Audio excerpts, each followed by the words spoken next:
So long as men desire to live together, no man may initiate, no man may start the use of physical force against others. That is a quote from the main hero in Atlas Shrugged, and it goes on, to interpose the threat of physical destruction between a man and his perception of reality is to negate and paralyze his means of survival. To force him to act against his own judgment is like forcing him to act against his own sight. Whoever and whatever purpose or extent initiates the use of force is a killer, acting on the premise of death in a manner wider than murder, the premise of destroying man's capacity to live. That is what Ayn Rand says about force and the effect that force has on human life. Welcome to week 27 of the Objectivism Book Study. I'm Cody Leibelt. We're in chapters 8 and 9 of Objectivism, the Philosophy of Ayn Rand, reading pages 312 to 329. Today we finish the section on the initiation of physical force as evil, and then we move on to chapter 9 to discuss Ayn Rand's claim that virtue is practical. You're going to see that this section on virtue as practical starts with the topic of happiness, and one of the first points that Rand wants to combat, or that Peikoff wants to combat, is this idea that there's a division between what's moral and practical. In that discussion of the moral versus the practical, we actually are talking about a similar topic to this issue of initiation of force, because actually one of the main ways that people get this issue wrong is they think that force is practical, while force is not moral. So we'll be able to confront that head on. Let's go into the book, and if you remember, we had read 310, 311 last week, and we talked about this idea that there is this vice that represents the antithesis, the destruction of the virtue of rationality, and of every virtue. And so, if you're trying to figure out how initiating force is immoral, ask yourself, how does the pattern, the principle of initiating force, end up damaging your life and the lives of other people long run? And how does it end up damaging your ability to live in a society where you're able to trade with other people and benefit from them? And also, how does it damage you yourself? Like, how does it damage your virtues, such as honesty or justice or productiveness? The more you dig into what those virtues mean, the more you'll see that each one of them requires you to not be an initiator of force. Peikoff writes on 310, to initiate force is to commit a major evil. So he's talking about physical coercion. And keep in mind, the objectivist understanding of this is not the same thing as having a policy like, let's say I ran a business and I said, I won't do business with you, you have to leave my store. And we're not talking about parents telling their kids you can't go to the movie. What we're talking about is adults, and we're talking about initiating physical force of the kind of hitting, killing, enslaving, imprisoning, kidnapping, those kinds of things. The things that, if you are a member of Western civilization, you already understand to be very clearly outside the province of morality. Peikoff talks about how you have to be able to tell people when they disagree. How are you going to handle your disagreements? And then he says there are two basic ways. The alternatives are by using reason and persuasion, or by initiating force and trying to just compel people. So we see on the top of page 311, the man of force is attacking a person's body or seizing his property, and he negates and paralyzes the victim's mind. And this is the key to Rand's perspective on this topic of force, is understanding what force does to the mind. And we'll get into that. There's quite a lot they say about it, but if you're not sure why force is immoral, think about the role that Ayn Rand envisions for the mind. The mind is what makes it so that human survival is possible. And so anything that goes against the ability of the mind to do that is necessarily going to result in less potential for survival. So in the middle of 311, to order a man to accept a conclusion against his own judgment is to order him to accept as true something that according to everything he knows is not true. And this amounts to ordering him to believe a contradiction, like 2 + 2 = 5.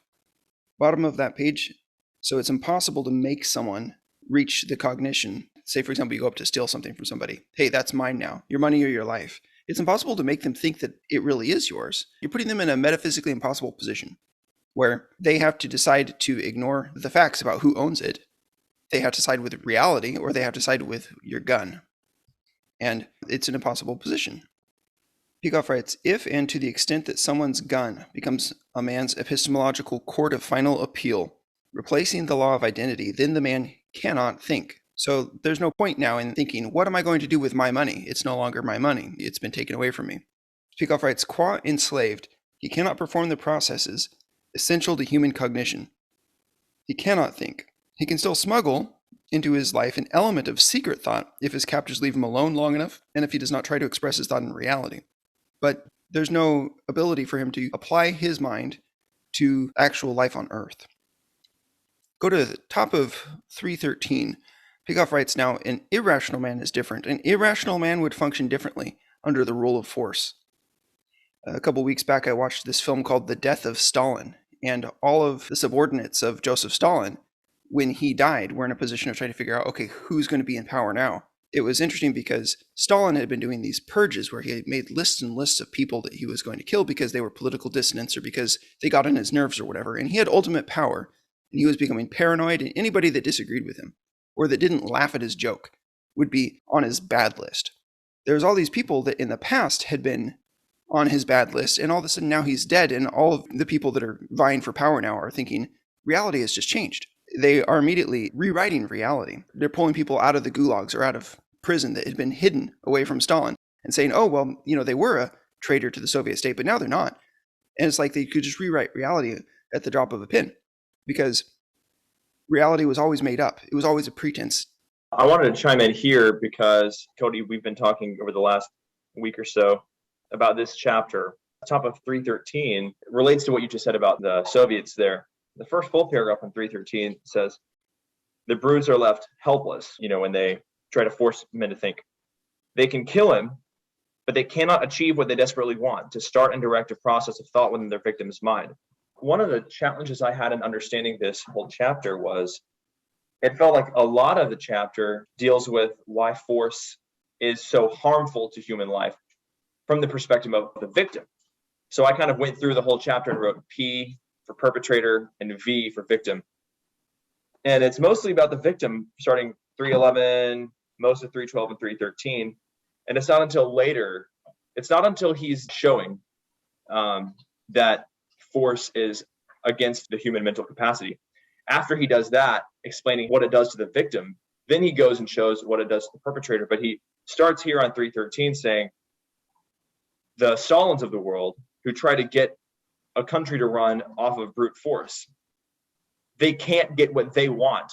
And that was, I think, the first clue in getting to the moral question, not simply the descriptive question of what a human's mind does under compulsion. I wanted to put that in there because we're at that place in the chapter, and it goes well with that Stalin example too. Cool.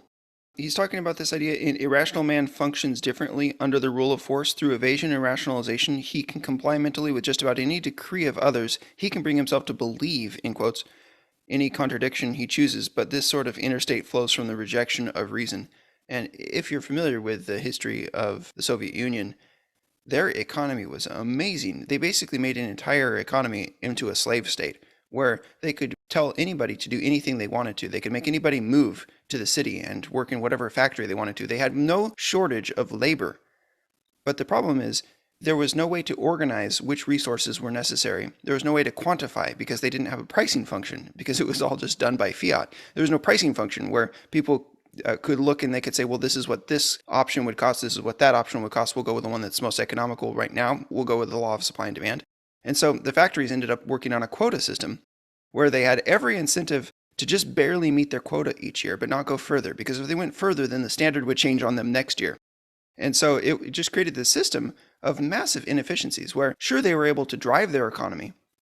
They were able to emphasize whatever sector of the economy they wanted to by force, but they couldn't make that sector efficient. And so they ended up having starvation. They ended up having too much of one thing and not enough of another thing. And nobody works with their mind under such a system. They all are just simply looking out for how can they not be harmed by the force that is being threatened upon them. Peikoff writes, now consider force that aims to elicit from the victim not thought or belief, but existential action, which is the Soviet Union. It's the kind of thing that says, I don't care what they think, just hand me your wallet. Well, force in this aspect makes a man act against his judgment. And that's exactly what you would be doing to the factory owners, or to the farmers, or to the miners, or whatever in the Soviet Union.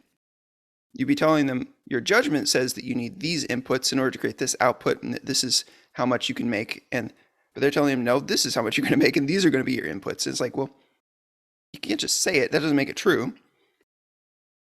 So when the gunman threatens your money or your life, the owner still knows to whom the money belongs, Peikoff writes. Top of next page.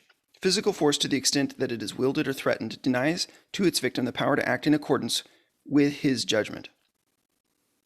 Such treatment is tantamount, in Ayn Rand's words, to forcing a man to act against his own sight. It places the individual in an impossible metaphysical position. If he does not act on the conclusions of his mind, he's doomed by reality. But if he does act on the conclusions of his mind, he's doomed by the forcer. The virtue of rationality, writes Peikoff, requires one to think and then to be guided by his conclusions in action. Force clashes with both of these requirements, both the thinking and the action. So then we get to Ayn Rand's conclusion. Whoever, to whatever purpose or extent, initiates the use of force is a killer acting on the premise of death in a manner wider than murder, the premise of destroying man's capacity to live. So we're not just talking about destroying one man. We're talking about there is, in principle, human survival and flourishing depends on human thought. And so you're taking action against the principle of human thought, not just against one man, but against the very principle. That's why it becomes such a danger. You're acting on now the premise of death, the premise of murder. Rand points out that force and mind are opposites. Okay, now as Christians, as we're engaging with Rand's thought on this, we don't immediately recoil from what she's saying here. These are the kinds of things that they're true by common sense. But what Rand is doing here is applying it to a further degree than we would normally as Christians have ever thought about. We know just by conventional Christian morality that we shouldn't be harming other people.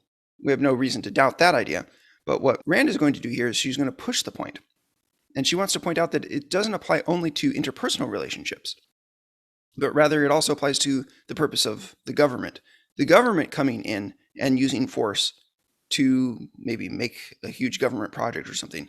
She wants to say that, in essence, that's going to accomplish the same kinds of things as if any individual person were to come in and do it. That's where she's going with this, and that is where a lot of Christians are not going to agree with Rand if they're not more on the libertarianish or constitutional conservative type understanding.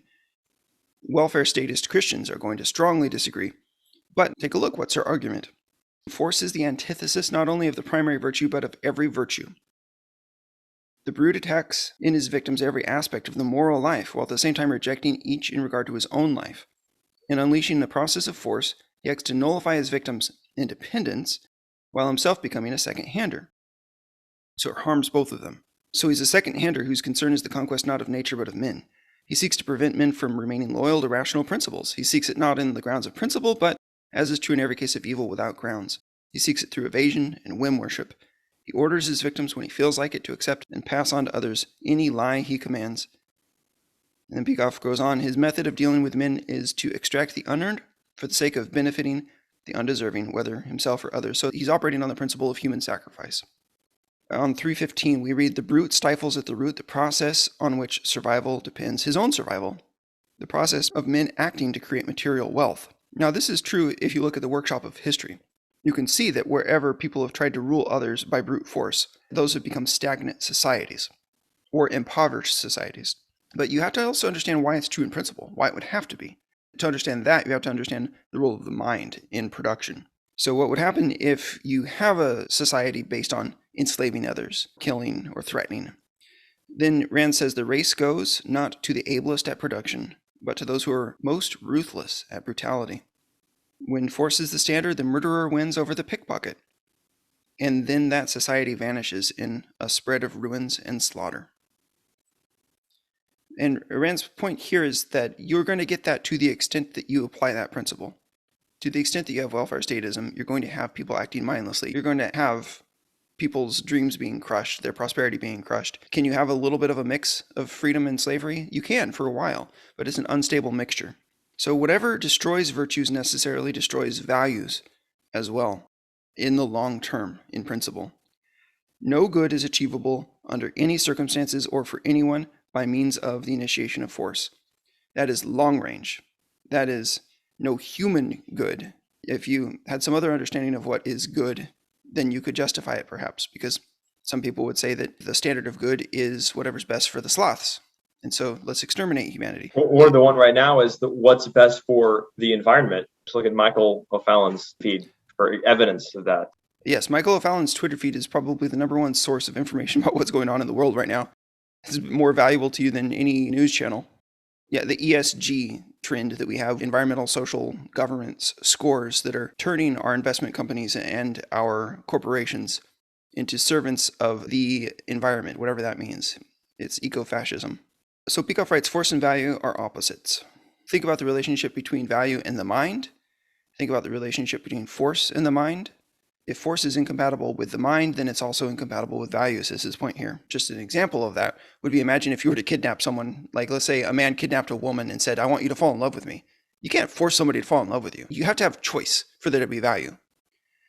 And force is the opposite of choice. The Phantom of the Opera scenario, it's really obvious why you can't just make somebody, just by force, change how they feel about you or how they value you. But that's also true in the economy. You cannot decree that people should love one thing over another thing, and that this price should be this or that. It's essentially the same thing as what the Phantom tried to do in that story.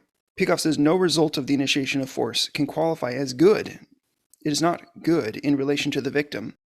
Since there are no conflicts of interest among rational men, it is not good in relation to anyone else either. Rand has a critical passage. An attempt to achieve the good by physical force is a monstrous contradiction which negates morality at its root. By destroying a man's capacity to recognize the good, i.e. his capacity to value, force invalidates and paralyzes a man's judgment, demanding that he act against it, thus rendering him morally impotent. Now the key part here is, a value which one is forced to accept at the price of surrendering one's mind is not a value to anyone. The forcibly mindless can neither judge, nor choose, nor value. An attempt to achieve the good by force is like an attempt to provide a man with a picture gallery at the price of cutting out his eyes. This is helpful because this is being given as the answer to those who would seek to do what is best for other people, those do-gooders that want to use the force of the state to do good for other people. Now, we could also look at the question of, well, why shouldn't a man just be a cynical egoist? That's a sort of a different question, right? Galt's speech and Ayn Rand's basic approach to these topics of force is not oriented toward convincing the cynical Nietzschean egoist that he's bad. Rand assumes that most people understand already that you don't want to be a murderer. But what she's trying to point out to people is that if you are using force and you're using the state in order to achieve some good, then you actually are acting like a murderer. That's the point that she's trying to help you understand. That's the difficult point. At least that's the point that John Galt is trying to persuade people of. Go ahead, Andrew. This applies not just to the do-gooders, as you said, of the welfare state, but it also applies to our theonomist friends of, look at how good the Christian life is. It's good for everyone. And we know that, we don't deny that at all.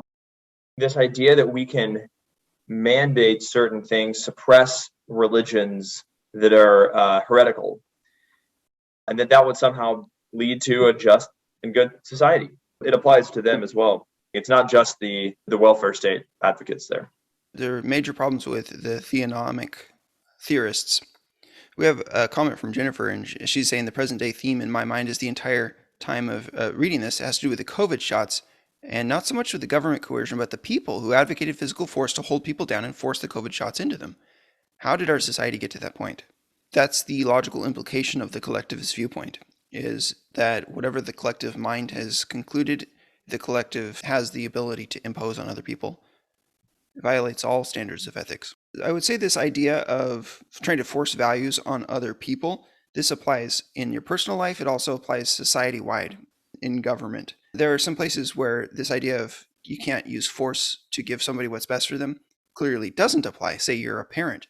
Say your 4-year-old wants to run across the street into traffic and you grab your child. So try to think about how this does apply rationally and how it wouldn't apply rationally. If somebody is mentally incapacitated, you have to treat them as such, and their rights are different. You protect their rights in a different way if they're incapacitated or if they are a child. But I want you to think about what the implication of a statist, paternalistic government is that they're treating everybody like that. They're treating everybody as if they're children. That's what's so wrong about it, is you're trying to treat everybody as if they are not capable of making their own decisions. The welfare statists, or the national conservatives who are welfare statists, whenever they ask, well, how should the economy be organized? The implication of what they're asking is, should men be allowed to use their minds? How should the economy be organized is the exact same question as, should men be allowed to use their minds? Or should we treat them like children or mental incompetence? That's what's going on. Best example of treating people paternalistically, treating them like they are children when they're really not, is a dictatorship. And that's what we see here on this page. A dictatorship is the most obvious concretization. So Peikoff writes, the citizens' own understanding of reality, along with their own value judgments, is irrelevant to their lives. State force, not individual cognition, is the principal governing their actions. What are the consequences when somebody lives in a dictatorship? You can see that in Rand's novel, We the Living. And the consequence is that to the extent that you have a rational mind, you're going to find this situation unendurable. Top of 317. So let us consider an even more instructive, though purely hypothetical example. This is the example he gives of a society that controls what career each person gets to go into. They do maybe like an aptitude test, and they make this kid become a doctor even though he doesn't choose to be a doctor. This kind of reminds me of some other science fiction. If you've ever read The Giver, that's one science fiction that is kind of like that, where the society is not openly totalitarian, but it's soft totalitarian because it controls what each person gets to do. Or to take another fiction example, Anthem by Ayn Rand. Now in Anthem, it's openly totalitarian, but they definitely have that same policy of telling each person what they have to do. And the consequence there, I think it plays out really well in this example that, if say, even if the person's aptitude suits them for medicine, it cannot be the right choice for the individual if they were forced to do it. If you choose it, you bring one cognitive framework into it, and you're willing to tolerate the bad things because you chose the good things. If you didn't choose it, then not.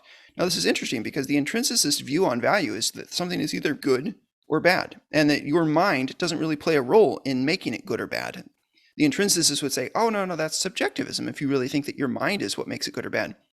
But think about your own experiences, your interactions with your own children or with your spouse. Is it not true that your choice to love somebody makes them a better value to you over time? Or even if you've ever been a bully towards somebody, your choice to bully somebody will make them less of a value to you over time.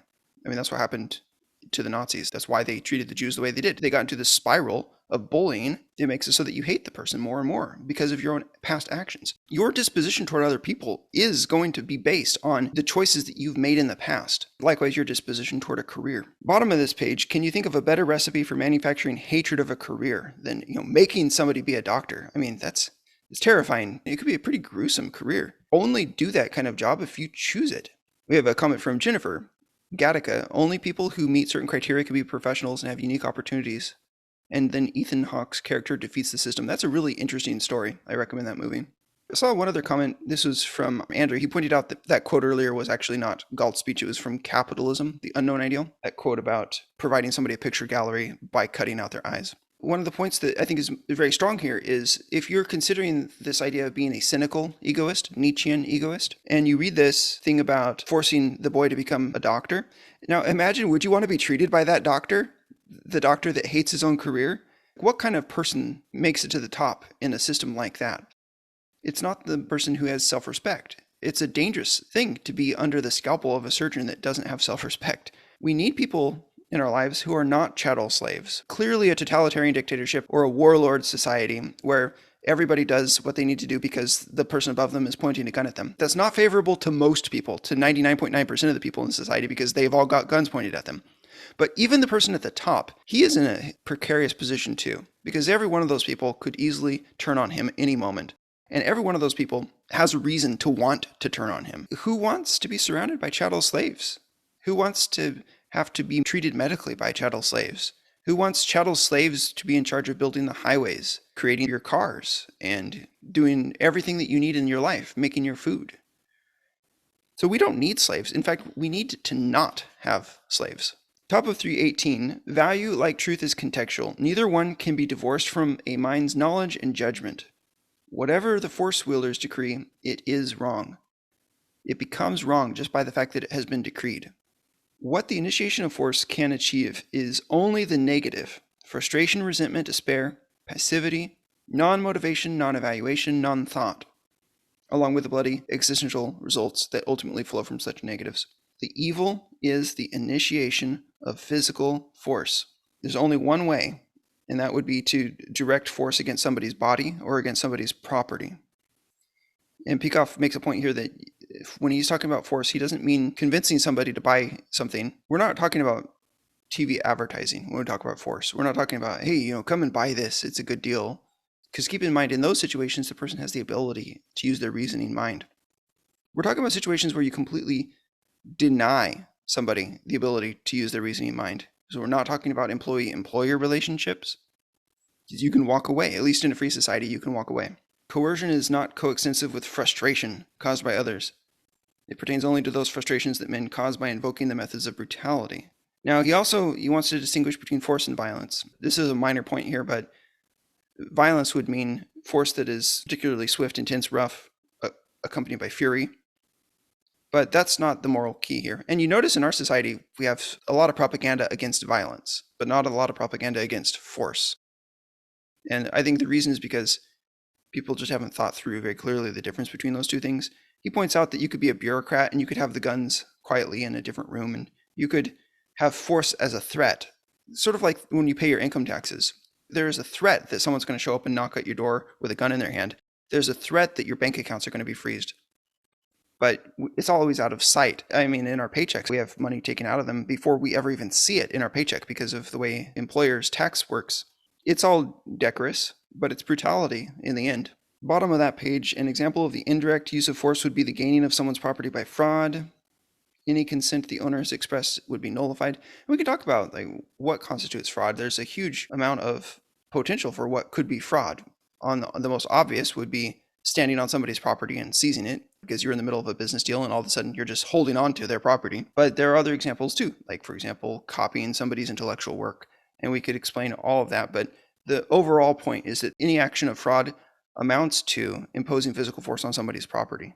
Top of 320, Ayn Rand holds that to initiate force against others is evil, but to use force in retaliation against an individual or a nation that started it is completely proper. So it's a different principle. You can stop aggressors. It's not the same thing as being an aggressor. So we reject pacifism. Now this would be helpful for Christians to understand because John Piper and other people like that, they don't think that you should defend yourself using force. Disagreeing with what the scripture teaches, but they're also disagreeing with common sense and the law of nature. Peikoff points out, you're not sinking to the brute's level of morality if you use force to defend yourself or other people when they've been attacked. So they've made themselves into beasts. You treat them as beasts. That's the principle. Galt observes that the hold-up man seeks to gain wealth by killing me, but I don't try to grow richer by killing the hold-up man. And so it's kind of like when we talked earlier about, several weeks back, about lying. Lying to gain values is dishonest. But lying in the case of a war or in the case of a criminal at your door saying, are there Jews in your basement? Should you lie to a Nazi? Well, yeah, because you're not trying to gain a value. Likewise with initiation of force versus retaliation. Contrast this to Jediism, which basically is the functional religion of many Christians today, where it's like, you can't actually kill the bad guy. We should have no death penalty. We can't actually threaten other people back if they threaten us, or it has to always be exactly proportional. The objectivist position is that if somebody is threatening your country, that you would have the position to just bomb them into oblivion. If they've been, for example, funding terrorists to destroy buildings in your country, the objectivist position is that the United States would have the prerogative to simply bomb their capital. And it doesn't have to be proportional. The same as if someone were to come up to you and point a gun at you, and let's say they took a shot and they missed. You're completely justified in ending their life right in that moment. That's reasonable because of what they are. As a side note there, any collateral damage is absolutely the moral responsibility of the one who initiated. All the people who would die as a result of that are not the victims of the United States in that scenario. They're the victims of the aggressor. It's so different from the way many people think today. We're into the bottom of 320. Altruism demands the initiation of physical force. So if you're on the altruist moral code, if you try to apply that to your social theory, you're going to get to the point where there's the collective has needs. We're going to force you to fund the collective. Altruism and force go together. It is their only means of ensuring that some recalcitrant individual whose duty is self-sacrifice carries out his moral obligations, of ensuring that he gives to the poor the unearned funds that he is born owing them. That's definitely Tim Keller's position. Tim Keller believes that you owe the poor because you have and they don't. He thinks that need constitutes a claim. And so, of course, Tim Keller is going to be okay with socialism. Altruism in its commonest forms rejects the retaliatory use of force. Okay, so they embrace force, but they reject the retaliatory use of force. They're completely backward on this. Peikoff says something here that I strongly disagree with. He says the Bible, for instance, advises one to resist not evil. Now, that is what it says in Matthew 5, resist not evil, but in the context, there are reasons given for that. I don't think that Peikoff is seriously engaging with this point within Christianity because of reasons we've discussed in past weeks. I think that Peikoff would do well to compare Romans 13. I mean, Romans 13 contradicts the idea that there should be no retaliation against evildoers. He could also look at Luke 22, where Jesus says that you're traveling, you carry a sword. He could look at Genesis 9:6, where the man who sheds blood, by man, his blood should be shed. You could look at Proverbs 25:26. You could look at 1 Timothy 5:8, Nehemiah 4:14. So I just don't think that's a very serious engagement. In one sense, there are times when we should not resist evil, but there are other senses and other times where we should. Clearly something in the Bible. And this is something that it matters in the world today because a lot of the big Eva Christians are going to agree with Peikoff on his understanding of what Christianity is teaching here, and it's just a mistake. 321. But altruism is not the basic cause of brutality worship. The cause is the fundamental philosophy of unreason. And so he is going to analyze intrinsicism and subjectivism, those approaches to reason. He's going to say that both of them imply that you have to use force. So if you're on the intrinsicist theory of values, you're on the divine boon theory of values, then there is no human way to understand and to demonstrate what values are. So then you just have to solve disputes by force. You just say, well, God told me so, I feel it. Subjectivism is God didn't tell me so, but I feel it. That's the only difference. Knowledge is impossible, so therefore might makes right. Both of these theories separate the mind from value, and therefore they make it so that you can only achieve value by force, not by persuasion. So the concept of value inherent in these two viewpoints gives a moral sanction to the rejection of persuasion. Both amount to I say so. Let's go to the next page, 322. Value is divorced from the mind and therefore regarded as achievable not by means of reason, but by means of brutality. That's the common point that most people have affirmed throughout history, unfortunately. Peikoff writes, when the advocates of this creed see its consequences in practice, they're unmoved. Practicality had never been their motive. This is the middle of 322. The most popular argument in favor of the initiation of force, the one offered routinely by intrinsicists and subjectivists alike, declares that force is necessary because men will not listen to reason. Now, that's something that we hear coming from the national conservatives today, that there needs to be a set of socially conservative laws. You hear this from the theonomists as well. You hear it from the dissident right as well. So those are all different groups. But they all think that force is necessary because, hey, if we don't make laws banning this or that, then society is going to keep degenerating. And if that happens, then we're not going to have a society anymore. So therefore, that's the justification for my laws. There's a lot of logical steps in there, and they're not all demonstrably true. Next section, if men are irrational, if it's true that men are so irrational that we can't have a society, well, that's actually not true. It's usually the intellectuals and the leaders that are the most irrational. But even if everybody is irrational, the cause of that irrationality is the ideas that they've embraced. And so if you want to solve this problem of people being irrational, we need to teach people what right values are. We're going to need a country that's built on reason, which means we have to reason our way to that. Otherwise, you're going to get what you paid for. All right, now Peikoff says that if by magic you could abolish a single vice, and you decided by magic to abolish the initiation of force, this wouldn't make everything perfect. It wouldn't prevent every injustice, but it would actually make a significant difference in the world. It would mean the end of crime, slavery, dictatorship, war. It would transform the world, Peikoff says. The trouble here is that you cannot use magic to rid the world of vice. You have to figure out what the cause is of vice, and you have to uproot that. And Peikoff points out that to abolish vice, you have to establish virtue. Something has to replace it. And if you want to establish virtue, you're going to have to enshrine thought, which means you're going to have to identify the relationship that thought has to reality and show people, give them a hunger for thought and for understanding how reality can be grasped by thought, which is exactly what we've been doing in all these chapters, 300 pages. We've talked about metaphysics, epistemology, ethics, and we have seen how you can have a reality-based framework for understanding the world. And so what Peikoff is proposing is that you could make the world a better place by teaching people this framework. He says nothing less will cut out the rot that has been spreading for decades at the heart of civilization to its farthest extremities. Nothing less will prevent the fall not of Rome this time, but of New York. Then he has a break in the material, and then he points out just some qualifications. Just because we believe that values are objective, that does not mean that everybody needs to value the same thing to the same extent. We've discussed this point in the past, but he points out there's no duty to be wealthy. There may be reasons to just be moderately well off rather than super rich. Just don't think about all these moral issues as categorical imperatives, but rather think about them as objective. That is, it pertains to reality and your own mind. And so there's going to be some personal preference involved here. There's going to be a lot of personal judgment involved. So he points out that a proper morality is not a blank check or a straitjacket. There's room for you to do what you choose with your life, as long as what you're choosing is to be rational, to follow that basic approach of rationality. That summarizes the objectivist approach to ethics. And we have just wrapped up the objectivist material on ethics proper. We are now 2/3 of the way through the book, 2/3 of the way through the chapters. So now we have 9, 10, 11, 12.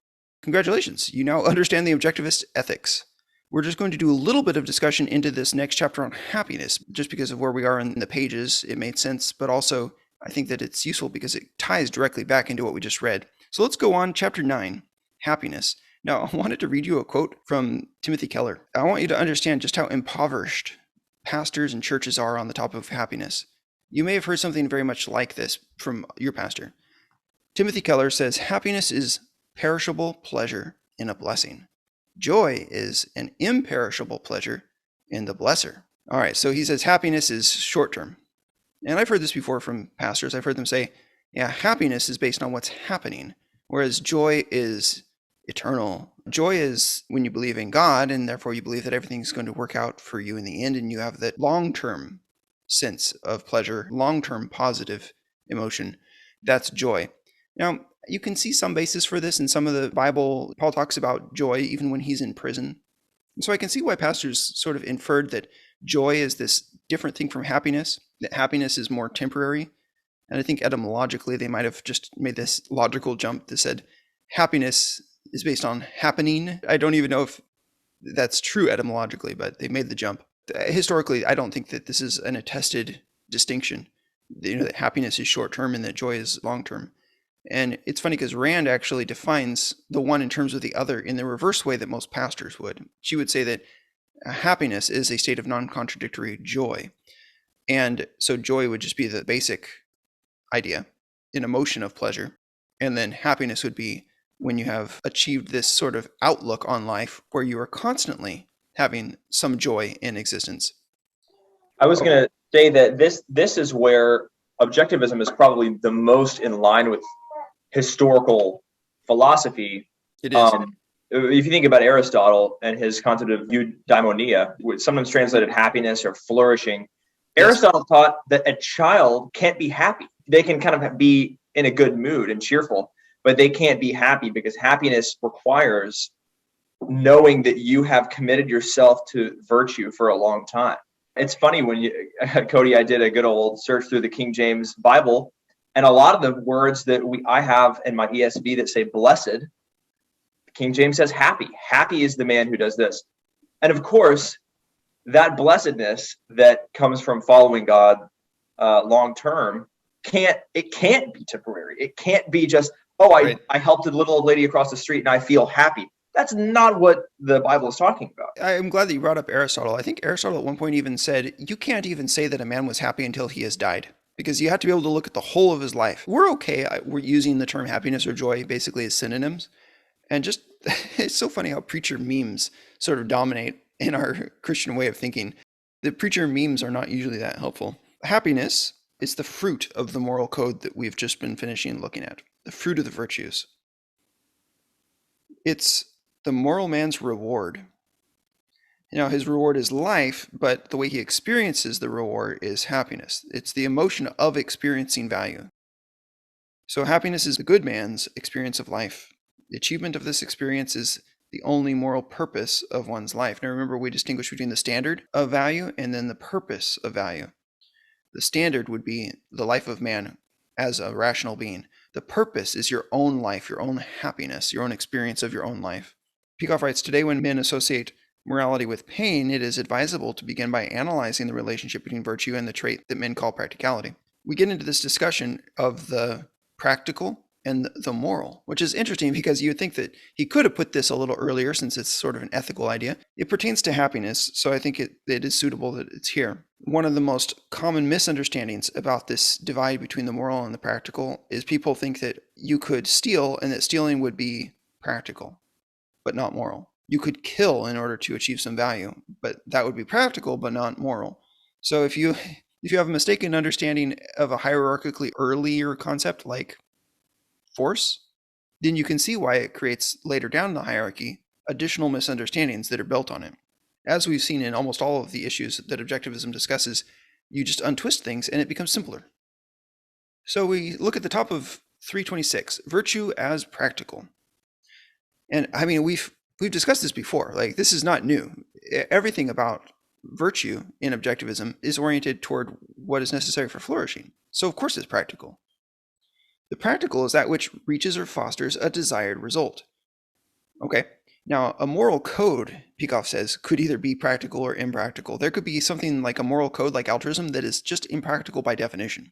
He says that altruism has this guiding principle of sacrifice, which means you have to esteem something and then give it up. So this is a light bulb moment for you. For me, it was. It's like, oh, okay. So he says, look, people in the civilized world still want to live, prosper, and be happy. By this standard, the ethics that they officially profess is hopeless. Hence the universal acceptance of a disastrous idea, taken nowadays as self-evident, the idea that there is an inherent clash between the moral and the practical. It's the bad moral code that led to this other meta idea about whether or not ethics is even practical. In other words, why do we have this idea that virtue or idealism is impractical? Why do we have it? It's because we have embraced an illogical moral code, one that actually is impractical. And we've concluded, okay, so I guess virtue is impractical. You can see why somebody would make that inference, but it's based on a faulty premise. Top of 327, the alternative is be good without earthly purpose or seek ends while ignoring the necessary means. This is sort of an impossible predicament that it puts us in. In other words, commit yourself to virtues or to values, to causes or to effects, to ethics or to life. Now, you can see this idea historically if you think about the medieval ethos of unrequited love. The knights would be in love with this lady that's already married to the king. They actually thought that that was good, to be in love with her, but it was like this love that could never be consummated. It displayed their ability to control themselves. It was considered to be this somehow special thing because it wasn't carnal. It was more of like a spiritual love that they had. And they had this idea that that was good. So that's weird. Unrequited love, like the impossibility of love, making it somehow a higher thing. So you can see that in that idea. You can also see it in that film that I mentioned a couple weeks back, The Last Duel, where there is this schizophrenia between the religious standards, the ethical standards that your society has, versus your desire to just pursue values. The way that many people in those days viewed values was there's values that are earthly, there's values that are heavenly, and they're naturally incompatible with each other. And so therefore, it's no surprise that you would be conflicted. We go on, the moral man's concept of the good, according to objectivism, is his fundamental standard of practicality. We reject this dichotomy. So a man should pursue only objects that are attainable by man, consistent with one another, and possible to him. He uses his mind to discover the means, including the principles necessary to reach these objects. An objectivist could not have written Cyrano de Bergerac, because if you're familiar with that story, there is in the end sort of this almost celebrating of the impossibility of attaining value. Even though it's otherwise a wonderful work of art, there's a philosophically incomprehensible idea there. So Peikoff writes, virtue is by definition the means to value. The notion of a dichotomy between virtue and efficacy is senseless. To be moral in the objectivist definition is to be practical, and it's the only way to be practical. Moral and practical, they don't mean exactly the same thing. They have different definitions, they're different concepts, but they are coterminous, according to objectivism. There's no such thing as something being moral without it being practical, or practical without it being moral. Understood correctly. Clearly, there are cases where you could take a moral action and then things just don't go your way because there are accidents in the world. But in principle, the moral action is in principle the practical. Look for the word blessed in Old and New Testament. And not all of them have directly to do with virtue. A lot of them have to do with trusting in God's ability to give you a value. A lot of them have to do with, for example, here's a short one, Psalm 106:3. Blessed or happy are they who observe justice, who do righteousness at all times. It's hard for us to appreciate just how commonplace this was. It was almost just a completely unremarkable thing. to say up until about 200 years ago, the good life was achieved by virtue. Happiness was the result. You would want to think about the themes, for example, that make up the differences between, say, Ecclesiastes and Proverbs. And Peacock even mentions, yeah, you can't always control the outcome. Just because you're virtuous doesn't mean that you are going to be able to avoid getting in a plane crash. And Job and Ecclesiastes more recognize that. Principles in the book of Psalms. So blessed is the man who doesn't walk in the way of the wicked, but delights in the law of God and doing justice. That's a very basic concept to Scripture. And so we should, I think, be more eager and more readily accepting of this section than maybe other sections in the book. Well said. I was going to share the Proverbs 1, verses 10 through 19. It's related to this idea of the moral and the practical, as well as initiation of force. So it really does tie it together, and it shows how consistent Christianity is with the objectivist view on these issues. So it reads, "My son, if sinners entice you, do not consent. If they say, 'Come with us, let us lie in wait for blood, let us ambush the innocent without reason. Like Sheol, let us swallow them alive and whole. Like those who go down to the pit, we shall find all precious goods. We shall fill our houses with plunder. Throw in your lot among us, and we will all have one purse.' My son, do not walk in the way with them. Hold back your foot from their paths. For their feet run to evil, and they make haste to shed blood. For in vain is a net spread in the sight of any bird. But these men lie in wait for their own blood. They set an ambush for their own lives. Such are the ways of everyone who is greedy for unjust gain. It takes away the life of its possessors. Stealing and killing is not practical. And that's the reason why it's not moral." Notice it says that such are the ways of everyone who is greedy for unjust gain. Everyone is an inductive statement, so it doesn't prove it here deductively. It doesn't show us why this is the case, that every single person. It's asking you to do the work mentally, to think about it. Think about people that are greedy for unjust gain and what happens to them. Think about the logic of that. Observe it in your own life. I think that's where the wisdom of the Proverbs comes from, is observing things. The last 2 pages in the reading, just a couple of points.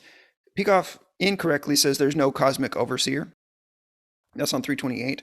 Well, there is a cosmic overseer. So that's a little point of disagreement that we have. That cosmic overseer does take note of virtue and does crown it with success, but not always in this life. It could be in the next. Next section, virtue is not automatically rewarded, but this does not change the fact that it is rewarded. Virtue minimizes the risks inherent in life. It maximizes the chances of success. Morality teaches one how to gain and use the full power of one's mind, how to choose one's associates, how to organize society, so that the best among men rise to the top. So the general principles of morality, they would be useful for Christians or useful for anybody, no matter whether or not Jesus had come and given his life to save his elect, no matter whether there was going to be a resurrection from the dead. A moral life is better than an immoral life, even on its own terms. Now, you might consider what Paul says about how if Christ is not raised from the dead, then we are not well off. It would be impractical to believe in the afterlife and to believe in the resurrection of Jesus and to believe in heaven. It would be impractical to believe it if those things were not true. So that's not a point under disagreement. But the general approach that Christianity offers to morality would be profitable whether or not Christianity was true, because it's just reality-oriented morality. In the context of an ethical discussion, the assessment of a course as being practical or impractical can take into account only matters that are open to man's choice. This kind of choice could be practical in general. That doesn't mean that it's always going to pan out the way you want it to. Sometimes investments go bad, sometimes accidents happen. And then top of the next page, we may say that despite man's limitations, morality does ensure practicality, as long as you understand practicality means practicality in principle. It's crucial here that one judge practicality from the long-range viewpoint. So some concluding ideas about this reading. Just notice how consistent objectivism and Christianity are, but notice how they both differ so much from a lot of what you hear in mainstream religious thought, especially Christian thought. So Proverbs and the Bible in general and Rand agree on the morality and practicality idea, that those two things work together. They're not in conflict. And morality leads to happiness. That's the idea. You can't miss that in Proverbs. So it's a major point that we as Christians need to understand. It would be pretty dangerous for Christians to not understand that morality leads to happiness. But if you listen to the church today, often preaching death to self. The main problem with Christianity is that Christianity is about self-abnegation and that we haven't understood that. I forget, what is David Platt's quote about that? Christianity teaches us to abandon ourselves. That's the main teaching of Christianity. Look, if you really thought that, then you can see how that lines up with the idea that Christianity is not practical and that Christianity is moral, and moral is different from practical. You can see how everything that we just read here, David Platt needs it. And Ed Stetzer needs it when he says missions is the opposite of self. They all need to understand this idea that is so clear on the pages of the Bible, but has been overlooked. And so Ayn Rand is thrown as a lifeline to actually reconsider. And even though she's an atheist, look, if you fell off of an aircraft carrier and an atheist threw you a lifeline, wouldn't you grab it? That's what I'm asking you guys to do. So I'm asking Christians to do in general, is to consider whether or not it's a good lifeline, and it is. Is there anything that you would like to bring into the discussion today about the question of being a cynical egoist, being a thief or a murderer? How do we justify our claim that it's not practical to murder in any case, those issues? I had some trouble because I was reading a great book for the 4th of July, America's Revolutionary Mind, and it talks a lot about rights. And I was trying to think about rights. They are almost a shadow cast by the light of what other humans can justifiably do. And so that requires a sort of a total ban on initiation of force. I was able to be pretty well convinced by the chapter on two things. One, that force kills the victim's mind. And the second was that you can't gain any kind of value consistently long-term from forcing other people. But I was still having trouble with, what about just the cynical, like somebody is a complete moron, they're just ruining everything, but they haven't done anything to initiate the use of force. And you just you got this little Nietzschean streak in you. You just want to slap them, or maybe you're a little bit of a psychopath and you just want to kill them or something. But you're not gaining something else from them. You just don't like them. And you're not seeking to inflict terror on other people or whatever. Yeah, Isaac said you gain peace, and I've thought about that. Like, you do gain something from having them gone, but and you're using force to get it. So that's always true in those cases.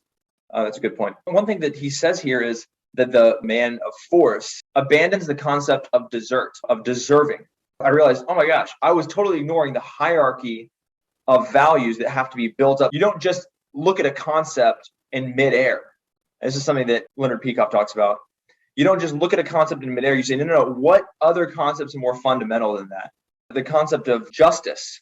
You have to live without justice to be that kind of cynical egoist. You have to abandon more fundamental principles. You could do the same thing with lying. You could say, well, can I just evaluate every individual instance of lying? And can I show that this instance is detrimental to my long-term flourishing? Then you're not living by principle anymore. You're just living by pure pragmatism of the moment. You're saying, I don't have principles. I don't live by any sort of rule of thumb. I just evaluate every choice and distinction from the broader context. And so once I realized that, it kind of helped me, when he says the man of force abandons the concept of desert, that helped me to get there. Here's a way to think about this idea of being principled versus not being principled. If, let's say I were to offer you, Andrew, a 6-shooter, and we're going to play Russian roulette, and there's just one bullet out of 6, and I said, I'll make you a deal. You play Russian roulette, you have a 1 in 6 chance of dying, but if you live, I'll pay you $50,000. So you say, well, the chances of me dying are only 1 in 6. $50,000 is a lot of money. Now, if you decided to make that decision one time, you might not die. Yeah. But you have to ask yourself, is this the kind of decision that I want to make lots of times? And if I made it lots of times, then I would certainly die. Yeah. And so since that's the evaluation, is that I don't want to die and it's not worth it, then what makes a smaller amount of money for a smaller amount of risk acceptable to you? If you're going to be reasonable about it, the smaller amount of money and the smaller amount of risk should be weighed exactly as the larger amount of money and the larger amount of risk. When the risk is ending your life, yeah. Almost every decision we make involves some risks, and we balance those out, especially if you've ever done any investing in anything. But when it comes to your life, if you ask yourself, could I make this kind of decision consistently over the course of my life? Could I make this kind of decision that when people annoy me that I punch them in the face? I could get away with it once, sure. Eric Metaxas, a couple years back, some guy rode by him on a bike and he punched the guy and the guy fell off the bike, I think.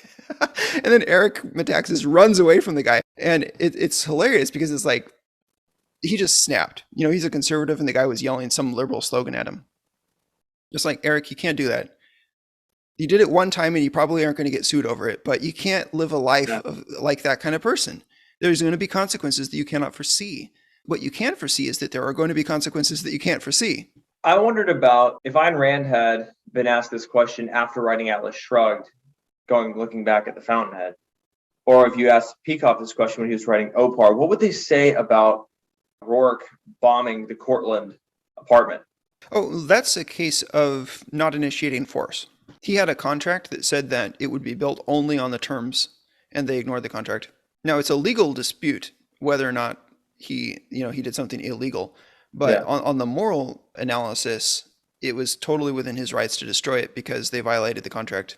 For those who don't know, I'm in law school, and so I have to separate that as a legal argument. We had a contract, so it was okay for me to bomb it, from the moral question that he, knowing what that meant to him, knowing what it meant to Keating in the story, I understand what you're saying now. Yeah. It's an extreme case. And, Rand does that in a lot of things just for the sake of drama.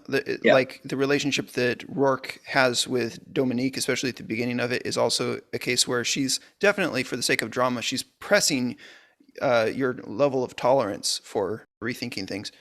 Some summarizing points I wanted to make about why you would not want to be a cynical Nietzschean egoist. If you are asking yourself, why would I not want to initiate force? You're essentially asking, why should I respect other people? Other people have a rational nature like you do. Out of all of the things that surround us in the world, other people have the potential to be the most value to us. They're the most like us.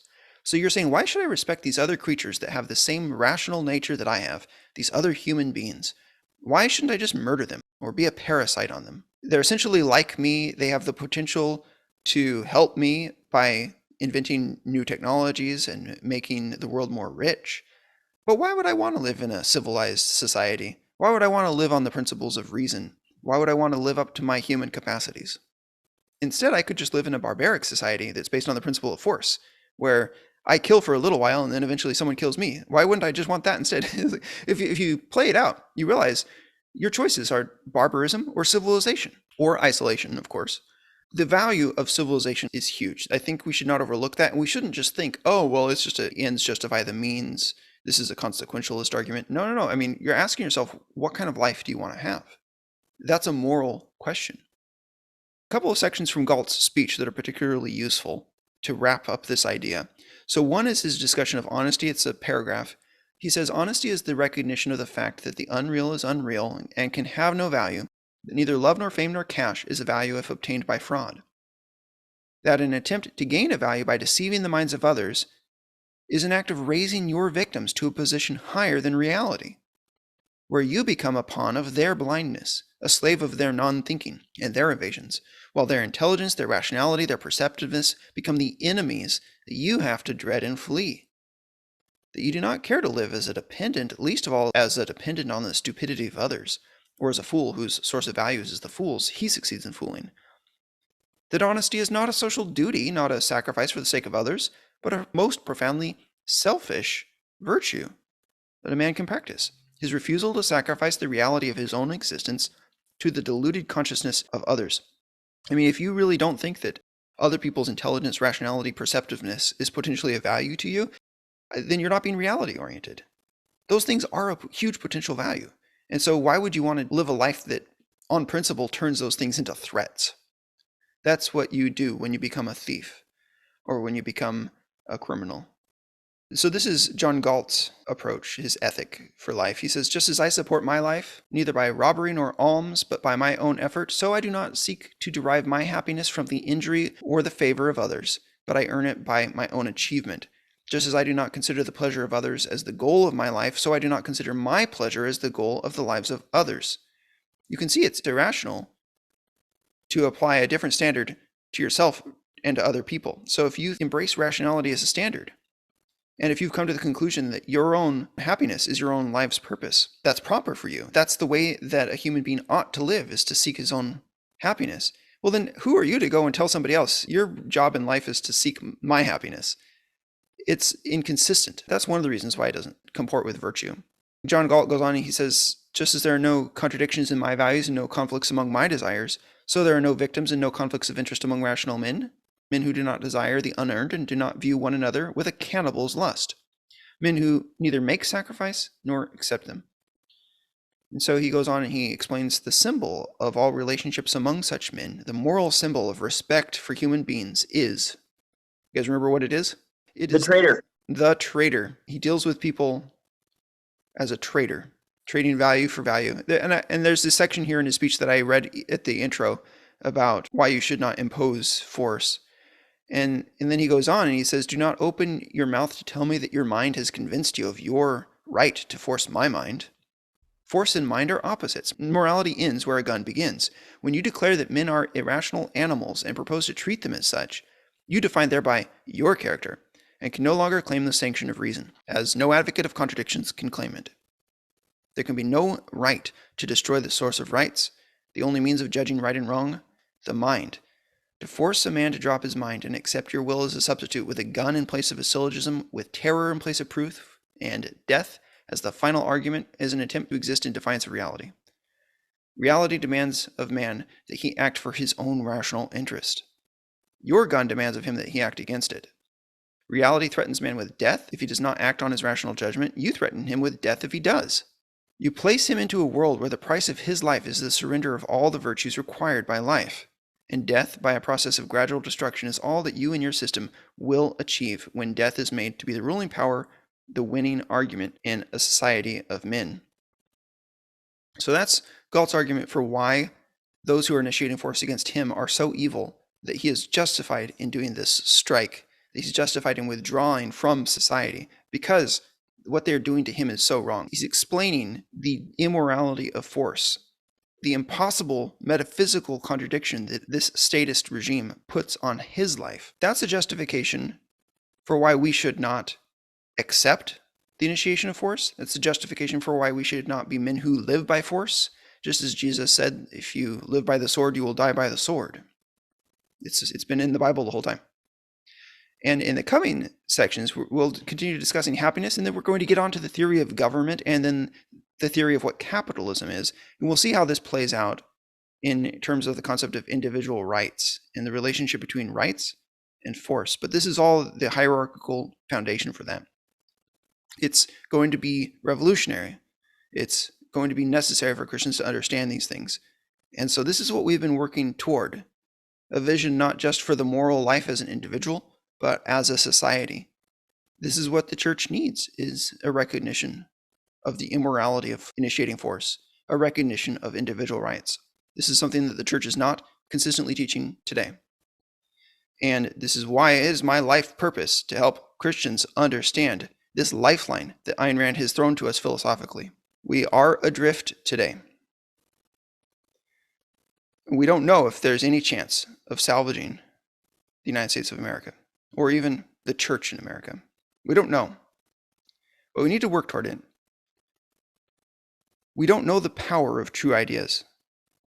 It's much better to set our course toward finding what the power of true ideas actually is, if possible, than it is to just give up, to be a nihilist, live only for the range of the moment. Why not live rationally? And why not call others in your society and in your church to live rationally? That's what we believe in at FTNCI. If you would like to join our email list, you can go to christianintellectual.com/subscribe. Thanks for being in the discussion this week. I'll talk to you soon. God bless.